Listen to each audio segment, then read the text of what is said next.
Hoy Pedro Sánchez nos ha deleitado con dos entrevistas, eso sí, ninguna ha pedido perdón por tener a medio entorno o en la cárcel o imputado, e incluso, con más cara que espalda, ha afirmado que Ábalos era un gran desconocido para él. Se ha dedicado, eso sí, a hablar de Mariano Rajoy, del PP y de la ultraderecha, demostrando que, aunque intente aparentar lo contrario, está acojonado. Sorprendentemente no ha dicho ni mu sobre su mejor asesor, Paco Salazar, un ejemplo más del feminismo que impera dentro del Partido Socialista, que eso sí, ha dejado incluso atrás y pequeño la mítica frase de Ábalos hablando sobre una de sus prostitutas y que decía: la Carlota se enrolla que te cagas, con actitudes que ahora veremos a continuación. Deja, como digo, prácticamente hasta en anécdota lo pronunciado por el exministro de Transportes. Algunos periodistas, eso sí, se preguntan por qué no se le pregunta por esto mismo al presidente del gobierno en ninguna de las dos entrevistas que ha dado en la mañana de hoy. Es el caso de Isabel Rábago.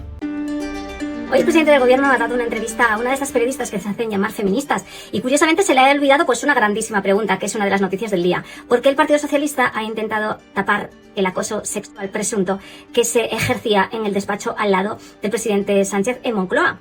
En estas denuncias se especificaba cómo las mujeres desde el más absoluto anonimato y absolutamente cagadas de miedo porque era uno de los hombres fuertes del presidente Sánchez, que iba a ser nombrado por el presidente Sánchez para suceder a Cerdán ni más ni menos, se dedicaba a subirse la bragueta delante de la cara de sus subordinadas, simulaba felaciones en el despacho, les pedía que les enseñara el escote o simplemente cuando se agachaban a coger alguna cosa les decía que se volvieran a agachar, que los pantalones le hacían un buen culo. Pues este Partido Socialista, feminista, progresista y todo lo que acabanista ha intentado tapar estas denuncias, no ha avanzado absolutamente nada. Y si no es por la publicación de estos artículos, esto habría sido tapado por el Partido Feminista.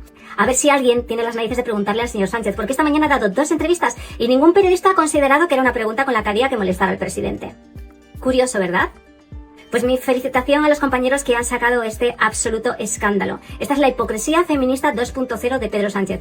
Si esto avanza y esto acaba en los juzgados, pues ya sabemos cuál es la respuesta de Pedro Sánchez. Yo no sé quién es este señor, mi relación con él era prácticamente nula, no conocía esta faceta personal.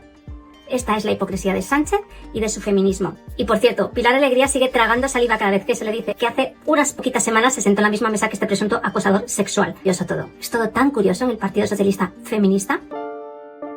Como es lógico, también llama la atención de los platós de televisión, que hablan largo y tendido sobre este escándalo que Pedro Sánchez desea que no seas consciente. Este tema es muy grave. Es un asunto que ha levantado Esther Palomera y Monrosi. Palomera detalla en diario.es dos de los escritos presentados por mujeres que trabajaron a las órdenes del asesor de Moncloa, Paco Salazar, y que denuncian acoso sexual con frases tan explícitas como se subía la bragueta en la cara de las mujeres, escenificaba felaciones y pedía vernos el escote. Ha publicado dos artículos, el primero fue ayer, que aquí lo comentamos, Esther Palomera con Monrosi, habéis denunciado que las denuncias de estas mujeres habían desaparecido del lugar donde tenían que estar y que se dejó la investigación. Bueno, no solamente se dejó la investigación, si es que nosotros hemos llegado a la conclusión de que nunca se abrió semejante investigación. Hay que primero decir que las explicaciones que ayer dio el Partido Socialista no solamente son peregrinas por boca de Montse Domínguez, al decir que, bueno, total, es que no eran cientos de denuncias, es que eran dos. Oiga, y aunque fuera media, es que ustedes lo que han hecho con ese portal antiacoso puede incurrir incluso en la ilegalidad. Dicho esto, esta investigación empieza, como bien recordaréis, en el mes de junio, cuando algunas de las muchachas acosadas por Salazar en el ámbito de su despacho se pusieron en contacto con nosotros el día que iban a nombrar a Salazar secretario de organización adjunto. Esther, seguimos, pero si te parece escuchamos esos episodios para que nuestra audiencia sepa de qué se trataban estas denuncias. Él sabía cuando te incomodaba y lo disfrutaba manifiestamente. Cuando le llevabas un trabajo para que lo viera, decía que ahora es cuando él le ponía una mijita de su polla.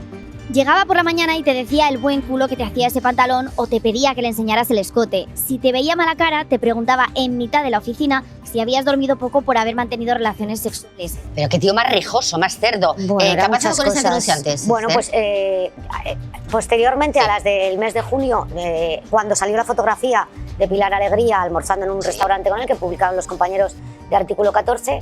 Otras 2 personas acosadas en ese mismo departamento con Salazar se pusieron en contacto con nosotros para relatarnos que presentaron denuncia en ese canal antiacoso en el mes de julio, una semana después de que nosotros diéramos la primera información, que recibieron el reporte de que esa denuncia se había registrado y pasados los meses recibieron, cuando se metieron con su clave y su contraseña, que estaban anonimizadas, pues recibieron un mensaje que esa denuncia no había existido. Cuando nosotros reclamamos la información al Partido Socialista se nos dieron todo tipo de explicaciones, algunas falsas verdades y otras rotundamente mentiras. Nos dijeron primero que no había habido denuncias, luego que las denuncias que habían llegado al canal no tenían que ver con Paco Salazar, luego que había habido solo una, luego que era imposible seguir la investigación porque eran anónimas, claro, es que el canal era anónimo, y luego que efectivamente, sorprendentemente el jueves pasado, cuando nosotros empezamos a hacer llamadas, Salazar se había dado de baja como militante y por lo tanto era imposible seguir la investigación.